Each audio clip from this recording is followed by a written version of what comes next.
So Adare SEC is an integrated communications provider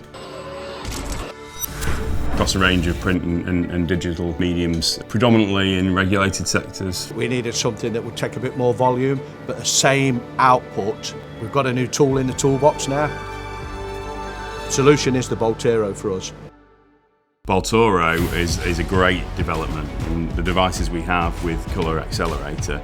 It's high speed, nice colour. We can get a better colour gamut, and we can get a depth of colour off that machine. And with a really credible option and alternative to toner.